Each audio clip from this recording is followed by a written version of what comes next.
actually going to be staying in cabins. The cabins we actually built, like some youth groups actually went there for work parties, and we built cabins and suites, and we even have dorm rooms there. And some people even bring their RVs and trailers during the summer just to stay there. But yes, me and my sisters will be staying in one of the cabins or the suites while we're there. So pretty much the reason why I'm going there is because of church reasons. So during the summertime, like around the end of summer near Labor Day weekend, my church holds its annual Labor Day Youth Conference, and the reason for this is basically just the summer send-off, and it's our last big event, big meetup before the fall time, before school starts for some people, before college starts for some people. So this is basically the last meetup before fall, and it's really nice. If you're unfamiliar with like church conferences and what happens at church conferences, I can explain it.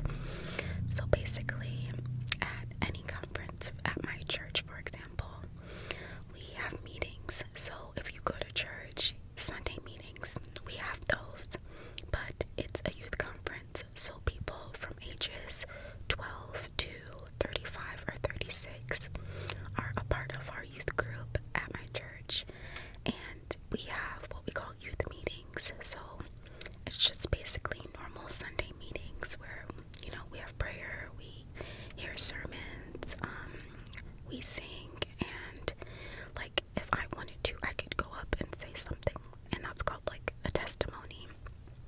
And we have that. We also have activities that we do, like sports. For example, my church is really big on soccer right now, so we're going to be having a lot of soccer games while I'm there. We also have basketball courts and volleyball courts, and there's probably going to be games for those as well. And for people who don't normally like sports or don't play them, there's other activities you can do. Like, I know for the younger ages, there's video gaming and like, you know, arts and crafts that you can do during that time. But I will most likely be watching some of the games, hanging out with friends,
a suit or tie, whatever, just formal clothing. And we have a nice meal, a nice dinner, and we basically have like a formal meeting, like same thing, singing. Someone might go up and speak. You might be able to go up and say a testimony. We pray, and we even sometimes play like light dinner games, like when you go to a fancy dinner or whatnot. You might play a few games, a few group games. So we do that.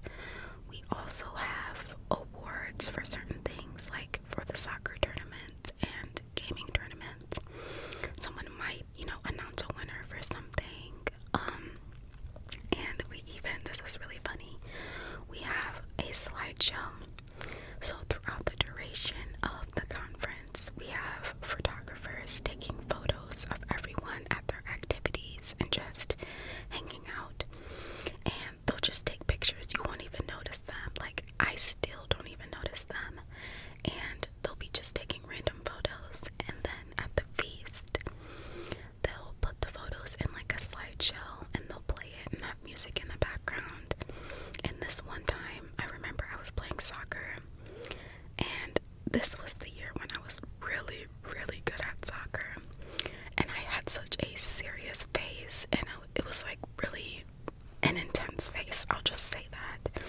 And I was all sweaty and I was running, and they took a picture of me. It looked cool, don't get me wrong, but I looked crazy, and they put that on there, and I just died, and all my friends were like laughing. It was so funny though. So yeah, we'll have a slideshow, we'll have a nice dinner, dessert, and it'll just be a good time.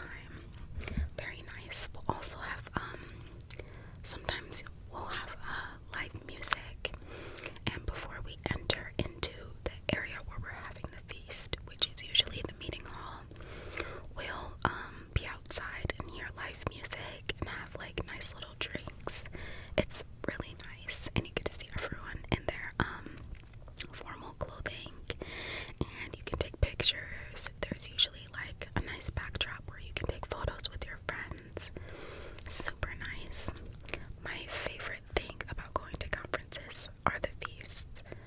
I love them. Like, it's like it has everything in one, like the activities, the meetings, the food, the friends, like all in one. So I really, really enjoy the feasts. My wrist is hurting so bad from holding this mic. Oh my god. But yeah, I talked about the feasts. So let's see. I haven't started packing yet at all.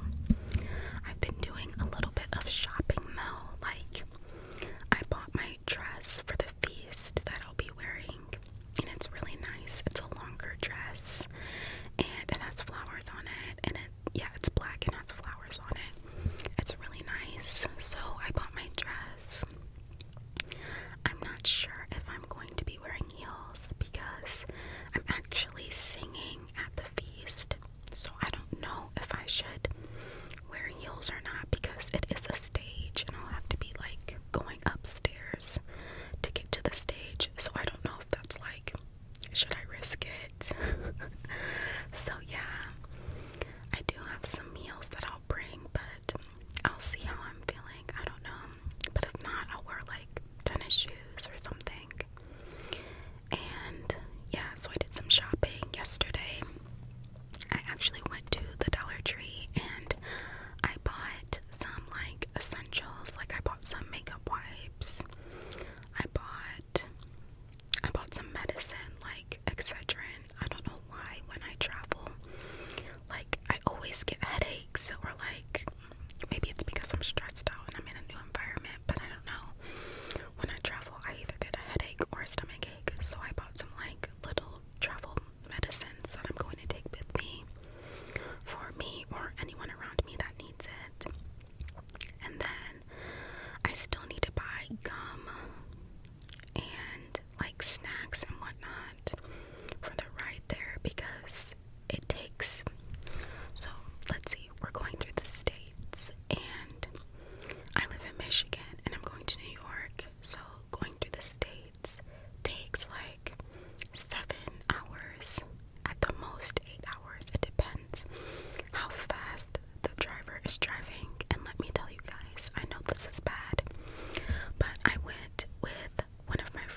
and I tested one of them out today. Like, I bought this new setting powder and it sucks. I wasted my money. You know, the Airspun, I don't know if it's called this, but it's Airspun, and it's like in an orange like container. I use that to set under my eyes, and I'm creasing so bad, like around my mouth and under my eyes, super bad.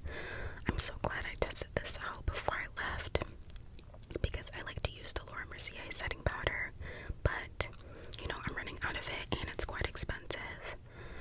And in order to get it, you need to go to Ulta or Sephora, and it's far from where I live. So I just went to Walmart and got some cheap old setting powder, and I regret it.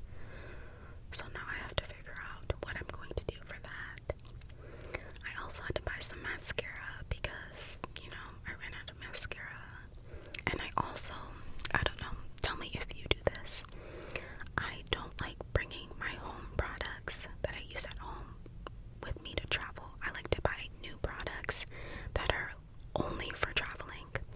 So like a new bath towel, a new washcloth, a new toothbrush, toothpaste, everything. I want it to be new and strictly for traveling, not any of my home stuff with me.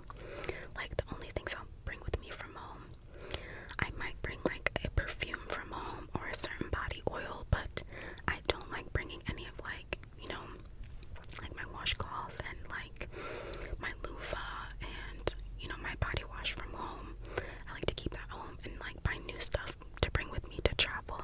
Let me know if you guys do that. But that's what I do. And yeah, let's see. I'm also very nervous about traveling, and it's a long story. So let's see. To keep it short, it's because of my anxiety. It didn't used to be this bad, but over the past 2 years, I'd say, it's gotten really, really bad with my anxiety. And I think it just stems from being really stressed out these past 2 years. Like, my first 2 jobs that I ever worked were really big jobs. Like, I had no experience working these jobs. Like, I just had a really good interview. They liked me. I got these jobs and I was working. And these jobs were very, very stressful on me. And I eventually had to leave them. And I've just been, you know, very stressed out with that. And, you know, I went on a trip with my sister. I think in 2022, we went to Florida. And it was a good trip, don't get me wrong. It was a good trip. And that year I actually went to Norway for a church conference. So I was super excited to be going somewhere else that year, because normally I only travel like, you know, by plane once a year. So I was super excited.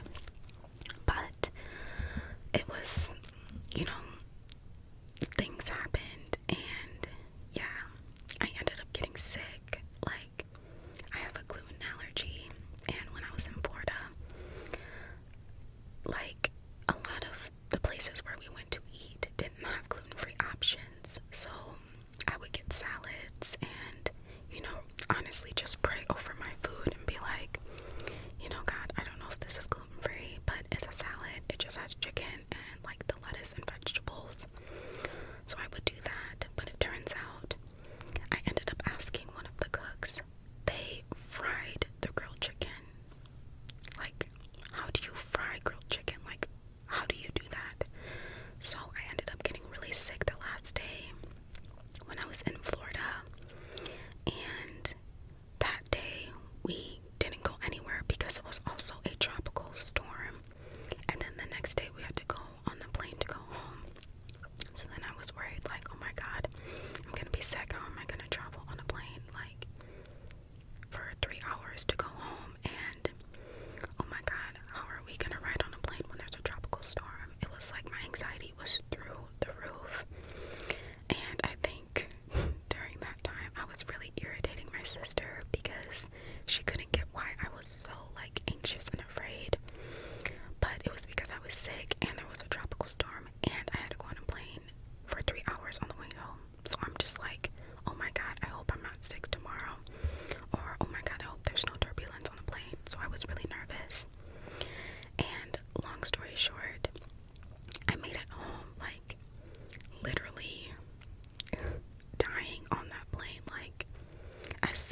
single day, really not able to function, and I just explained everything to him.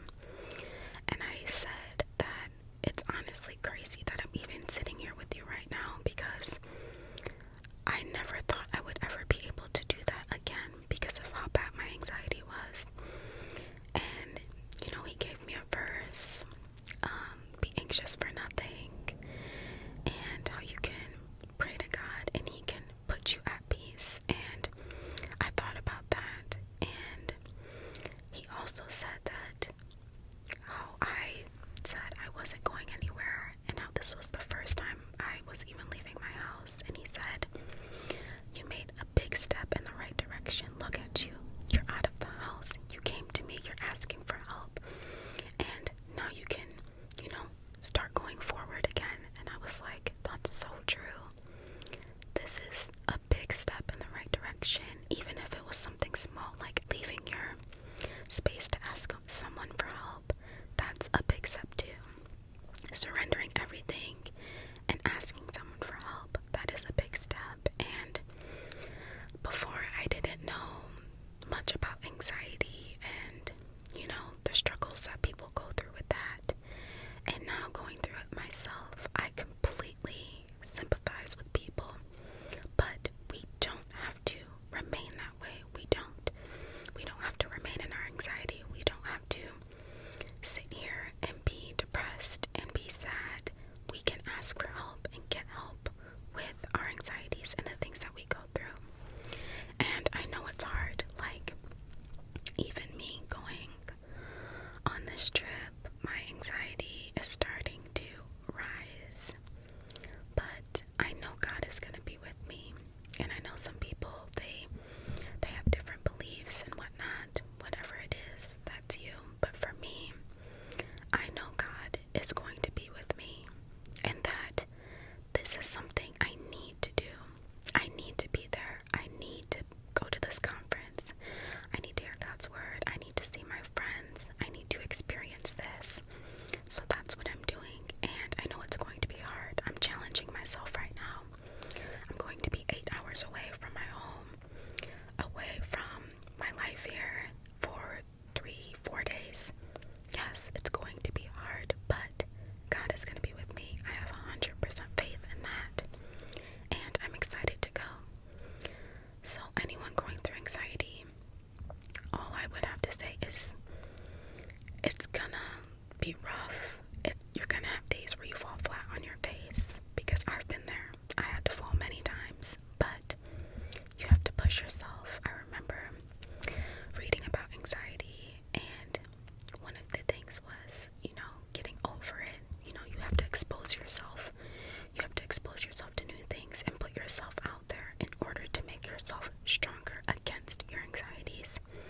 So I thought about that. So this is something that I'm going to do, and it's going to expose me to a lot of different things, a lot of new things that I haven't experienced in over 2 years, and I'm going to learn something from it. I'm going to see new things, meet new people, meet my friends that I haven't seen. I'm going to hear different things, and I'm going to expose myself to it so that I can become stronger, because that's what I want. I want to become stronger, not only mentally, but physically, and most importantly, spiritually. I want to be spiritually strong. I want to have it where I trust God